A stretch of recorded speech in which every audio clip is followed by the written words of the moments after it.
What's going on, everyone? Today I'm going to show you guys how I have my grow room set up, what I use, and how I use it. I've made videos of my grow in the past, and I feel like as I evolve as a grower, my grow room is definitely evolving too. So I figured I'd give you guys a cool little update on exactly what it's set up like now. All right, so first off, this is a little room inside of our hallway. And when we first moved in, our kid actually called it the secret room because it's kind of like this little hidden away office.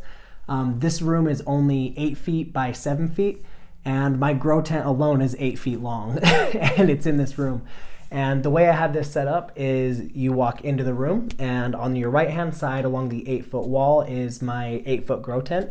And then it's 4 feet wide and that gives me a little 3-foot walkway to use. And that's about all the extra room I have in there right now. At the end of my little walkway, I've got my bucket where I keep my hydroponic nutrients, and I just kind of keep that so I can top my stuff off or use it to just fertilize other plants. On the right hand side, that's my grow tent, and this grow tent is a VivoSun 8x4 tent. I made a video a little while ago, and this is one of the tents that I was talking about. I'll leave a link for that video in the description, but this is a seriously awesome tent. For the money that I paid, I think I paid something like $200, and this tent is just really heavy duty, does exactly what I need it to. Plenty of room for everything I need to grow, and I absolutely love this tent. This size tent works perfect for me, not just because of the room that I have everything in, but it's just a good amount of size for exactly what I need just to do my starts and then to do a few other plants here and there. I've had this size of tent for a few years now and I've never looked back. I love it so much. I've also had the 4-foot by 2-foot tents, and that for me was just really, it was really small, and this tent is four times bigger than that. Does everything I need, love it. And as you can see, I store a lot of my supplies and just extra pepper stuff. I store all that on top of the tent. I kind of use it for a shelf. It's the only area that I have left in this room that isn't completely full of other stuff. All right, I have 6 of these lights. These are the XS1000 lights from Vipar Spectra. And I've had these lights for about a month or so now, maybe 2 months, and I love these lights. When I first moved them into my grow room, I had to turn the dimmer way down on them because they were honestly burning my plants. I had a bunch of just your typical blurple lights, and I mean they've always worked great for me. I've had harvest with them and everything, but the XS series light, when I put it over those same plants that have had the blurple light, they ended up getting sunburned. So I had to turn down the intensity and slowly work it back up. So these lights are seriously nice lights. I love them so much. As you can see, I have 6 of them, and that's a lot of little lights for such a big tent, but I have 6 on purpose so that way I can grow different things at different times, or maybe only use part of the tent and not all of the tent. I really just enjoy having a lot of smaller lights rather than a couple of big lights. I did a full video on the XS1000 light. If you want to watch it, I will leave a link for it down in the description below. The hangers that I hung these things up with, they come with the light, the wire hangers that attach to the light, and the actual adjustable hanger itself. Both of those come with the XS1000 light, so that's not something I ever really had to buy separate, at least not with these lights. But if you do have to buy them separate, you can find them on Amazon all over the place.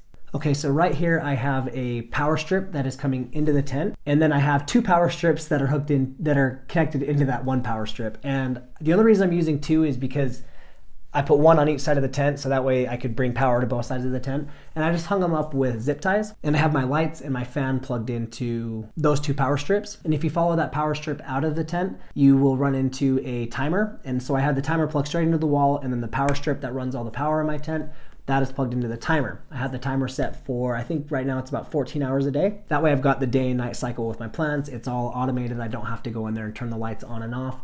These timers are like $3 at Walmart, something like that. And it works really well. The lights turn on for me in the morning, they turn off at night, and it's awesome. I don't have to go in there until I have to water. And here's my fan. The fan I just use for, air circulation, bringing in some new air, pushing out some old air. Where I'm just growing peppers, I don't need to have like a full-blown filtration system or anything like that. I just use a fan. I pop open a couple of the vents that this tent has and throw a fan in there. Right now it's even on low. When the seedlings get older, I'm going to be turning that fan up to 3, and that way during the daytime when the lights are on, that fan's moving, and it also helps with indoor pollination, and just it helps with reducing edema and just all sorts of really great benefits from just running a fan in your tent. And I hung the fan up with zip ties. There's a lot of zip ties in my tent.